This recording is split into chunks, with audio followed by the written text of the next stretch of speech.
All right, so today I wanted to talk about money as it pertains to language learning. Now, just a quick intro for those of you who don't know me. My name's Chris Kowalczyk. I'm an ESL instructor here in the Southern California area, specifically the LA Orange County area, right on that border, actually. And I've been teaching English to non native speakers from or since 2007, so that's about 18 years now. And I taught about 6 years in Japan and the rest over here in the States. So it's about, yeah, 18 years total. And yeah, I lived in Japan for about 6 years, so I was teaching there.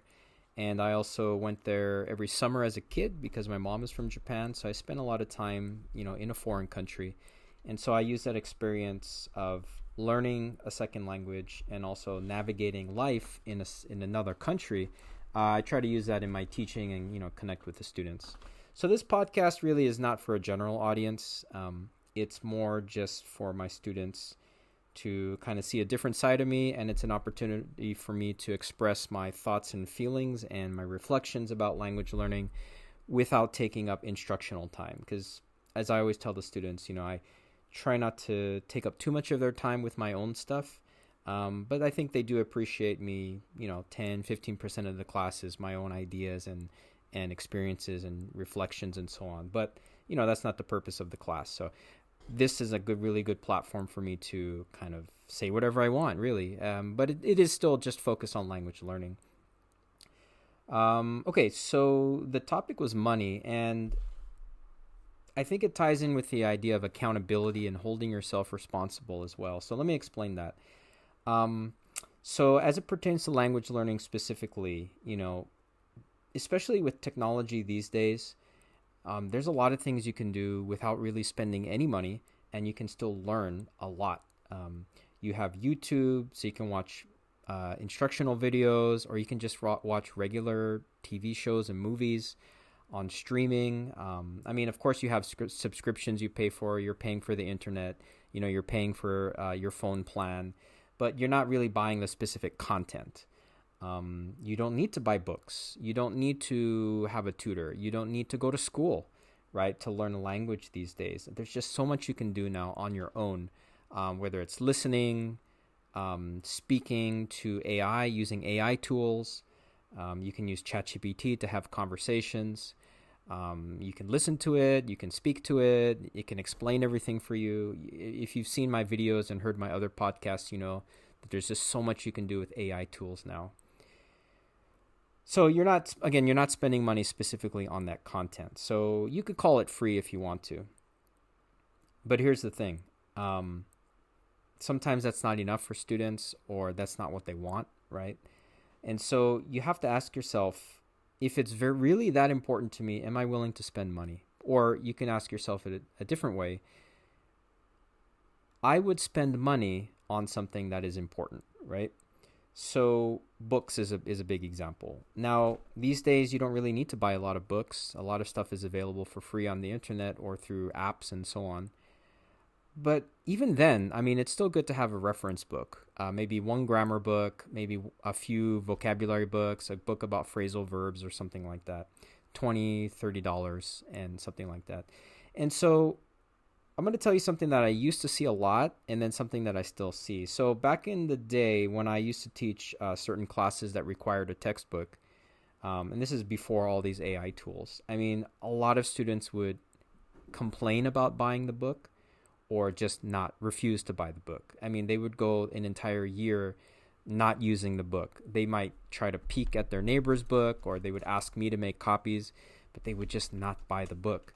And it was, maybe 30, 40, maybe $50 at most. And you would be using this book for 3 or 4 months, sometimes the entire year.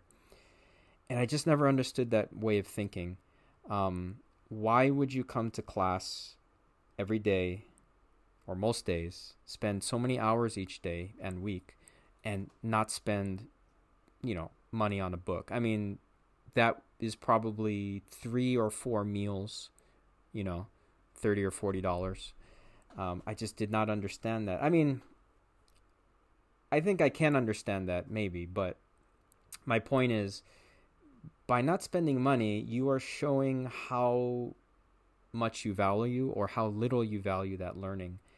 Um, and especially because sometimes, I would have students complain about not wanting to buy the book, but they would have a nice car, they would have nice clothes, a nice bag, they would take vacations. And so it's not a question of having enough money. I definitely know that. And so I always wonder, there's an expression in English, put your money where your mouth is, right? So if you're going to say something, you have to back it up with evidence that you're willing to do something. And I think money often shows us, or how somebody spends their money shows us what they value or prioritize. And I'm not trying to be overly critical of these students. I mean, I just think we have to be honest with ourselves. Am I not spending the money because I think I don't have money? Or am I not spending the money because I truly don't value it, or I don't care as much as I think I do? Another example is, and I've talked to some students about this as well, especially some of my very advanced students who want to continue learning English in an ESL class, but I think for a lot of students, they're starting to outgrow the ESL, traditional ESL classroom. I mean, they can still learn stuff, but I think their needs are kind of beyond what we can do in a general ESL class. I think they need more specialized instruction. And I think in those cases, a tutor can be much better. Not even a trained tutor, just somebody that you can pay to talk to about whatever you want, for 1 or 2 hours a week. And to give you special homework assignments, to give you a specialized program to follow.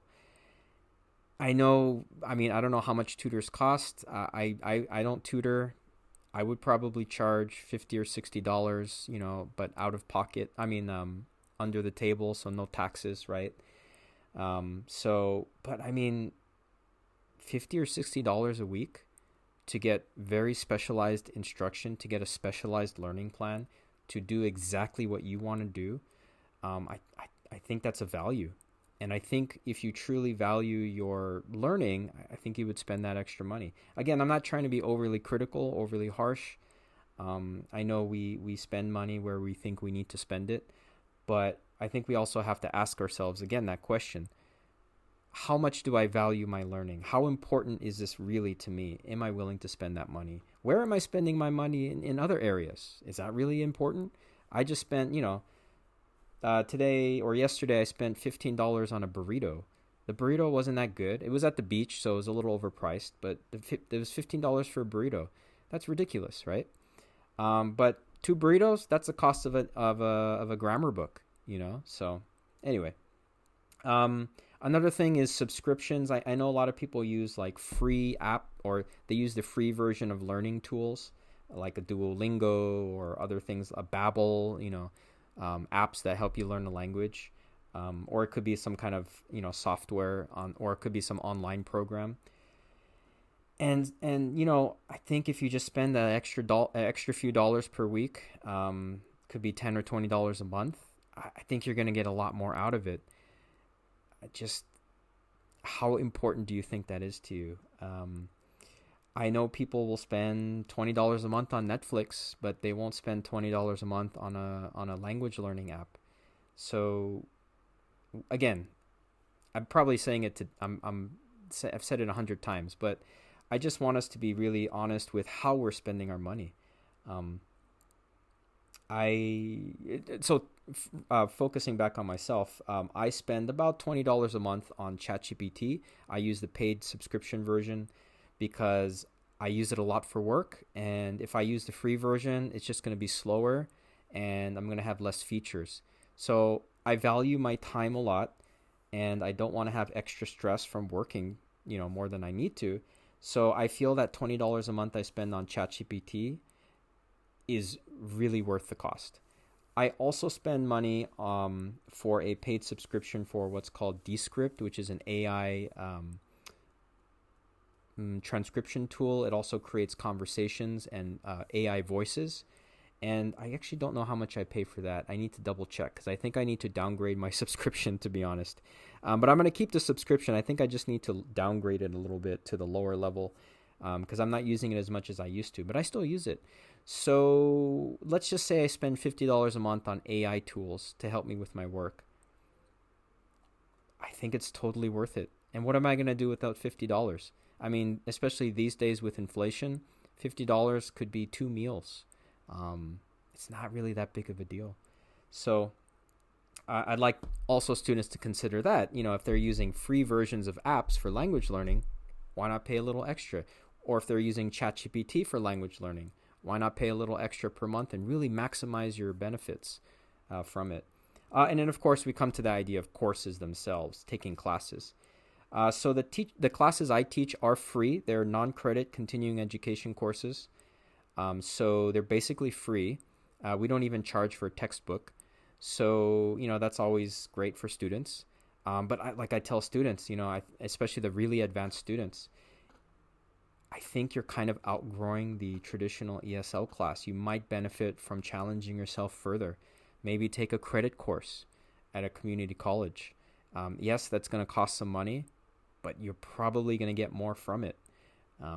So again, money. We don't have an unlimited amount. I understand that. It's like time. We don't have an unlimited supply. But I think if you really examine yourself, you really reflect on what's important, what your priorities are, I think you might start spending your more money on things that are important and maybe spend less money on things that really aren't that important. So that's kind of how it pertains to language learning. I guess maybe I can tell you about my own language learning. I did buy a lot of books when I was learning Japanese. Now, when I was learning Japanese intensely, I started, I did speak some Japanese when I was a kid, and I did go to school on Saturdays when I was a kid. We kind of learned the fundamentals, but I really wasn't really good at communicating in Japanese. So I started studying on my own in high school, I think around 11th grade, so about the year 2000. And of course, this is before AI tools. We did have the internet, haha, but it was not very useful in that sense. We didn't have YouTube, so I couldn't really watch instructional videos. So a lot of it was still textbooks and CD-ROMs and so on. Or if I watched a movie in Japanese, something like that. So I did spend money. I had grammar books. I had some vocabulary books. And I also bought books just to read, like comic books or novels and so on. And I would rent movies and, again, spending money, right? I didn't have a tutor, but I did take classes I did a 6-month program in Tokyo, and that was a little bit expensive. I gotta be honest, for that one, my parents did pay for that, so I'm really thankful for that experience. But I would have been happy to pay anyway. And it wasn't too expensive. But my point is that I was spending money on these things. So, and with these days, even though a lot of things are free, spending a little extra money could get you closer to what you need, meet your needs better. Now, I want to pull back a little bit and continue this idea of money and how it relates to accountability, responsibility, being honest with yourself, prioritizing, what are your needs and so on. So I wanted to pull back a little bit and make some other connections. So another thing I talk a lot about is health with students, and this is more of just my personal view, but I do notice that a lot of times people I know don't spend money on health that I think they should. So, for example, I know insurance, right? I know it's really great to have insurance. It's really helpful. I'm lucky because I have full coverage for myself. I don't have a family or kids, or wife, but I don't think my insurance would cover them. I would probably need to get a better plan, but for now, I'm getting everything I need basically for free, which is really nice. But the irony is that I'm spending so much money on my pet's healthcare that I guess it kind of balances out. Anyway, so I have certain health problems that are covered by insurance, but I'm not getting what I need through the insurance. It's not really helping in the way that I want. Not as fast as I would like. The results aren't that good. One of them is related to physical therapy. I have multiple spinal conditions, and When things are good, I don't really notice. But these started in 2006, so I've been dealing with this almost 20 years. So, of course, just naturally as I get older, it's going to be harder to maintain, so I have to adapt. For probably the first 8 or 9 years, I didn't really have to do too much, but it is getting worse, but that doesn't mean it has to stay worse. So a lot of the physical therapy I received through insurance was not good, not helpful, and sometimes actually harmful. And the doctors were not very helpful. And I'm not saying that they're bad, but I'm just saying that, each person has a different situation. And I think a lot of doctors either don't have the time or the, I guess, open-mindedness to really appreciate the differences among each patient. So anyway, I don't want to go on a rant there, but I pay out of pocket, and I have been paying for a long time out of pocket for private practice physical therapists, paying them directly. And I've gotten good results. Sometimes it's not that great, but it has always been better than going through my insurance. I'll tell you that. And it's still kind of a struggle, an uphill battle, trying to figure out what I can do and what I can't do, or what's helping and not helping. But I'll tell you what, I feel like very empowered. So being able to spend that money, or being willing to spend that money for my own health, actually makes me feel like I'm in control. I don't want to complain about insurance and say, well, it's not helping. And because if I'm complaining, it's not going to help my back, right? So by allowing myself, or by being willing to spend that extra money out of pocket for like massage therapy and physical therapists, I feel like I'm in control of my own health, if that makes sense. And I really don't have any excuses or reasons to complain. So anyway, that does tie in with my my running theme that I always talk about with students about accountability with learning English or any language, is ultimately I believe you are in control of your language learning. Now, I know there's always circumstances, age, as we get older, it's harder to learn languages. I get it. If you live in a house where nobody speaks English, that makes it very difficult, right? If you work somewhere where people don't speak English, that also makes it very difficult to learn. If you don't have a lot of time because of work, because of family responsibilities, that also makes it difficult to learn a language. The question I always ask students, or I want them to ask themselves, is, am I making excuses? Am I holding myself accountable? We always have 5 minutes per day. We can always spend a few dollars per day, right? In my opinion, anyway. So, and I think this question of health is kind of the same, because I see a lot of people in my life who could benefit from spending a little extra money to go outside of their insurance to get better results. But sorry for that abrupt break. I had to take my dog out. So, yeah, and speaking of my dog, I spend a lot of money on my pets, and I guess it kind of relates to health. But, again, getting back to the idea of accountability and being honest about our priorities, and are we really spending our money on things that are important, is that I do spend a lot of money on my pet's health. And I don't know, I guess for me, again, it's more about myself, not maybe language learning, but I feel like at the end of my pets' lives, I don't want to wonder if I had done enough. Did I really need to spend more money on this car, or did I really need to spend more money on this vacation? I would just like or to eat out so often. I can't sell my house to pay for my pet's health. That's ridiculous, right? I don't have a house anyway, but you understand my point. But I just want to be honest with myself about, again, am I spending money on things that are important? So, but getting to the idea of time, and I think this is really connected with the idea of language learning, is people say time is money, right? Or money buys you time, right?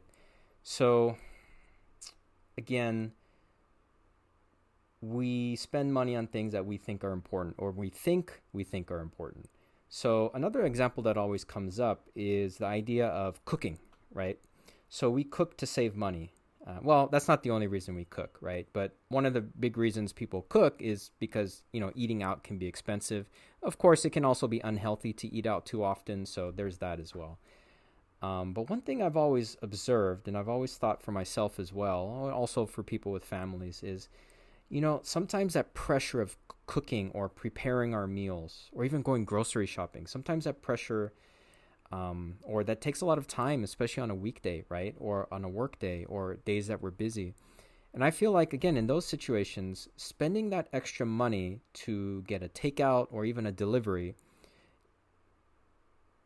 relieves a lot of that pressure, makes our quality of life better. And we also think, okay, I did spend some extra money today on either takeout or actually a delivery, but that's okay, right? Because in the big picture, it's not a lot of money. I think a lot of times our sanity and our quality of life is more important than that extra money, or our convenience as well, right? So like grocery shopping, do you need to go grocery shopping all the time? Could you just have a delivery done, or even just even at least just pick up the groceries and not have to actually go shopping for them, you know? One thing I notice a lot, again, I'm not trying to be overly critical. I'm just, since we're on the topic of money and priorities and quality of life and so on, is the idea of, you work really hard and, you sacrifice a lot, during a normal work week, and then you take a nice vacation on the weekend or, a couple times a year. And for me, at least at my stage in life, I feel like it's more important to make each day good, rather than have a really hard 5 or 6 days a week and then have spend a lot of money on Sunday or on a vacation or, a couple times a year or something. For me, I'm trying to make each day a good day. And I think money, being willing to spend money, plays a big part in that as well. So anyway, I'm kind of ranting. That's one of the part of the title of the podcast, of course, is my rants and rambles and reflections. But I kind of wanted to mention that. And I know students sometimes appreciate hearing that because this is kind of a listening practice for them as well. The last point I'll make really quick is money for retirement. And again, money buys you time, right? So, a lot of people will sacrifice vacations and nice things while they're working, and then have a nice early retirement or have a nice comfortable retirement.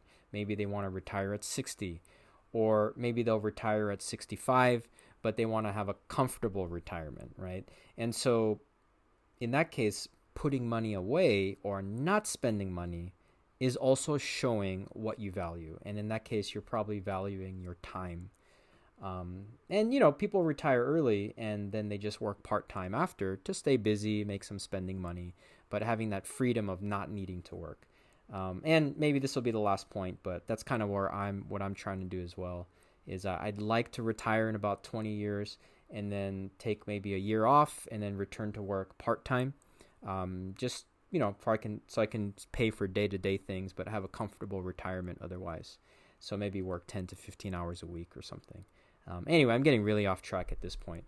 But I hope that was interesting, hearing my thoughts about money as it pertains to language learning.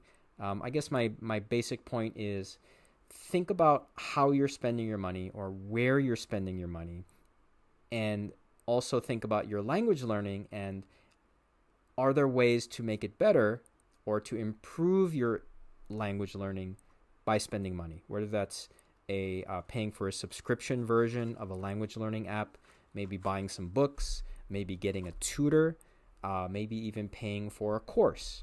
Not just a free course, but maybe like at an academic course or a credit course or something like that. Hey, I'll let you think about it.